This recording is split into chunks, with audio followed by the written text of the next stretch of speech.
100 metres, they're sent on their way from the 1600 metre marker. Catch the Devil is on the outside. Sauvage has got a good position. Uncle Charlie's in the yellow, trying to overcome that draw. Master of the Sea is on the inside. Noble Beat is strong along the inside. Uncle Charlie's been unable to get in.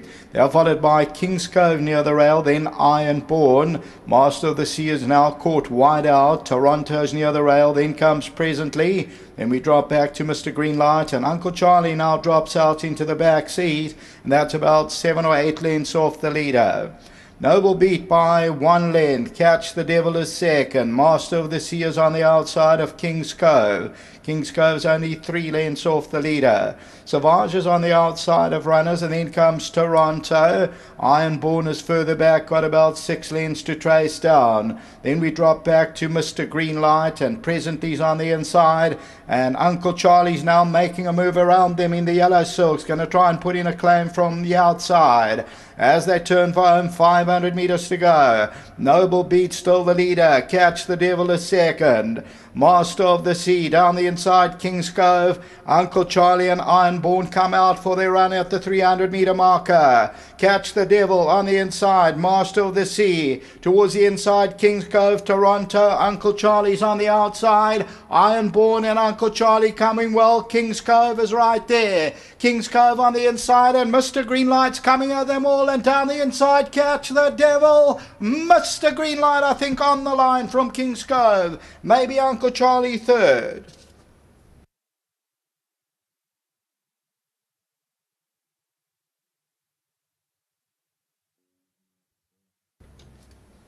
I think number 7, Mr. Greenlight, will get the nod. On the line, King's Cove's got the orange blinkers. Uncle Charlie still right there. Mr. Greenlight and King's Cove coming down to the line. Scrapes in number 7, Mr. Greenlight. Actually, can we just go back to this red laser if we can, please? And let's get that confirmed. So Mr. Greenlight will win it a short head. Yes, number 7, thanks to the producer. King's Cove is second. Uncle Charlie's between runners in the yellow. All right, we look at the head on then. So your winner is on the extreme right-hand side. Mr. Greenlight, Mark Kahn, they give me the green light. And number 7 pays up 25.70 and 5.50. Uncle Charlie's alongside. Ironborn is still right there. King's Cove's on the inside. King's Cove starts to drift towards the middle of the track. That undoubtedly cost him the race. And on the outside is Mr. Greenlight. The tote favourite was number 10, and that's Uncle Charlie. There's a look at our photo. There is no line, but you can see that number 7 did win the race. And until the third race, back to the studio.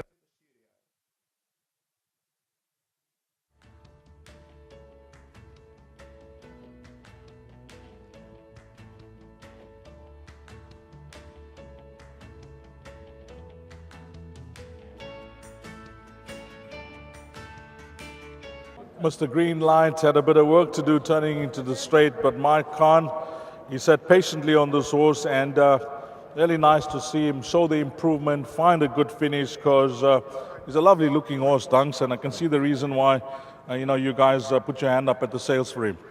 He's miles too short for him. I think we got a bit lucky today with the heavy ground.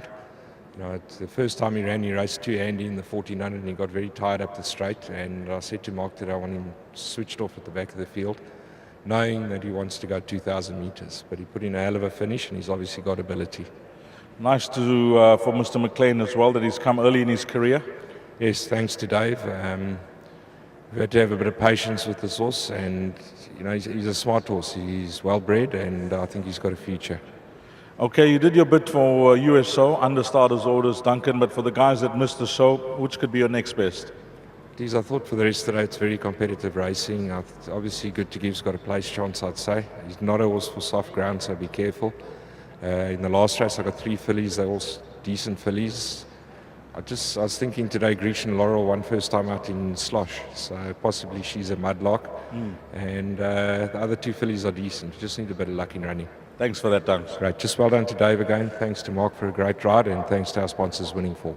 Nice one. Duncan Owls, Dave McLean. Let's get chatting to Mark Kahn. Yeah, decision making, Mark, because I saw, just coming into the straight, a few horses, a few guys decided we're going to make our move, but you just sat where you're comfortable. Listen, I'm very grateful to Duncan, to Dave McLean. He spends a lot of money, to Kathy, Duncan's wife, and then to the entire team, James and the entire team. It's very easy riding smart horses, so I don't want to take all the credit. It's a team effort. I had the right horses around me. I had Warren Kennedy in front of me, and I had Anton looming on my outside, so I knew the competitive horses were there. And I gave him a patient ride, as Duncan indicated last time we jumped him and we made him race. He got tired. And Duncan said to me today, whatever you do, just give him a chance and let him rather come home. It's far better to see horses run on. So just well done to Duncan. If he knows what was going through my mind going to the start, I think he'd have pulled his hair out. I was so tempted to jump and place him handy because the ground is sticky. But just to the punters out there today, it's very difficult. They must be very careful how they hedge their bets. And I just think you've got to play for luck today and play small. Talking about luck, you needed a lot of luck when you turned into the straight as well, because those horses had first run on you. These, once again, to reiterate, I had horse underneath me, and I just followed Anton through, and I was quite happy to run third, because we know it's a progressive animal, and the manner in which he kicked down in the last 10 strides, if you go look at the race, he pins his ears back and he just wants to win. So the horse has got the ability. I can't take too much credit for this one. He pulled me through, and I'm just grateful to God for a winner, and I just hope for safety today for myself and my colleagues. Modest man, but maybe you're going to help us, Mark, because you're getting to know Duncan horses over the last few months or so, and you're traveling down. If you had to single out your next best ride that the guys can have a bit of confidence, maybe in a jackpot. I'd say my last ride in race 80 probably looks like my best. Beat it. If they can beat it. I think it's beat it. Let's get the right name. I don't want to get the wrong. If they can beat it, yeah. Yes, it's beat it. If they can beat it, yeah. Thank you. Thanks for that. Thank you, Dees. Lovely. You heard it from Mark. A word of caution when structuring your bets.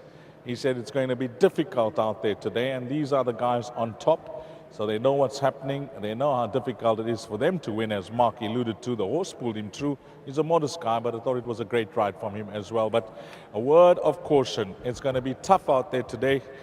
And we got some favorites that are lined up in the pick six as well. They look their part in black and white, so maybe do a rethink and take a cover bet in the exotics, because it's going to be a massive pool, which will come up in race number 3, where the pick six will begin at 14:10, 10 past 2. The estimated pool there is 2,100,000.